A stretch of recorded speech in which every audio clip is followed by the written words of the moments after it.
Subscribe to my channel by clicking on subscribe button and press bell icon.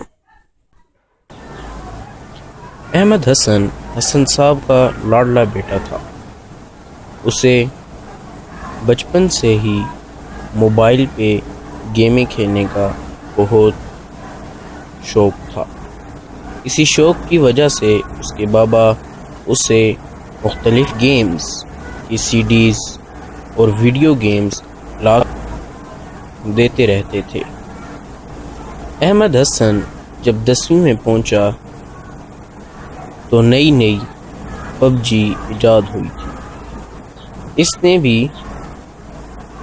دوستوں سے مل کر pub جی کھیلنا شروع کیا اور پھر تو احمد حسن پب جی کا دیوانہ ہو گیا۔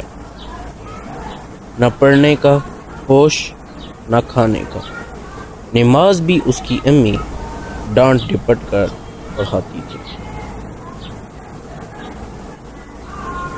اس گیم سے حسن صاحب بہت پریشان تھے۔ بڑی مشکل سے انہوں نے احمد کو امتحان کی تیاری کروائی اور جس دن امتحان ختم ہوا احمد تو گویا سب کچھ بھول گیا۔ حسن صاحب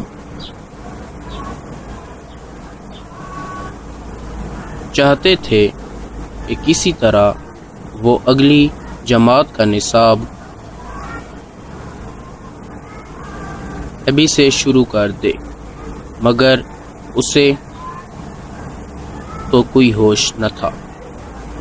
پہلے تو حسن صاحب اسے آرام سے اور پیار سے سمجھاتے رہے، لیکن پھر انہوں نے اس سے بلانا ہی چھوڑ دیا۔ 2-3 دن تک احمد کو محسوس ہونے لگا کہ اس کے بابا اس سے بات نہیں کر رہے اور نہ ہی وہ اس کی کسی بات کا جواب دیتے ہیں۔ احمد کو اب پب جی بھول چکی تھی۔ وہ یہی سوچ رہا تھا کہ اپنے بابا کو کیسے منائے۔ اس نے پورا ایک دن یہی سوچتے سوچتے گزار دیا۔ پورے دن اس سے کسی نے کوئی بات نہیں کی۔ شام تک اسے بھی محسوس ہونے لگا کہ آج کے دن مجھ سے کسی نے کوئی بات نہیں کی۔ نہ دادوں نے کوئی چیز منگوائی، نہ امی نے کسی کام کا کہا اور نہ ہی چھوٹے بھائی نے اسے تنگ کیا۔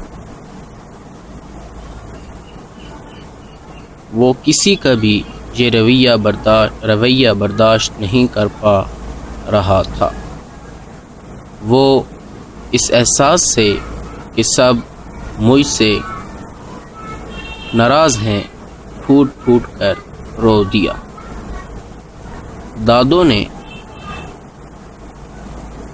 جب احمد کے کمرے سے آواز آتی سنی تو فوراً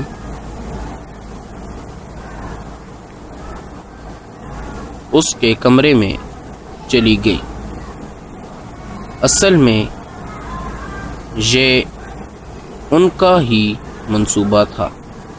انہوں نے احمد کو پیار سے گلے لگایا اور کہا، بیٹا ہر کام وقت پر اور ایک حد میں اچھا لگتا ہے۔ صرف ایک دن بات نہ کرنے سے تمہیں اتنی تکلیف ہوئی اور تم اتنے دنوں سے سب کو تنگ کر رہے تھے، اس کا احساس تمہیں تھا کیا؟ اب جاؤ اپنے بابا سے معافی مانگو اور وعدہ کرو کہ اس وقت کو کسی ایسے کام کے لیے استعمال کرو گے جو آئندہ تمہارے کام آ سکے۔ احمد نے اپنی دادوں سے وعدہ کیا اور پھر اپنے قدم بابا کے کمرے کی طرف بڑھا دیے۔ Thanks for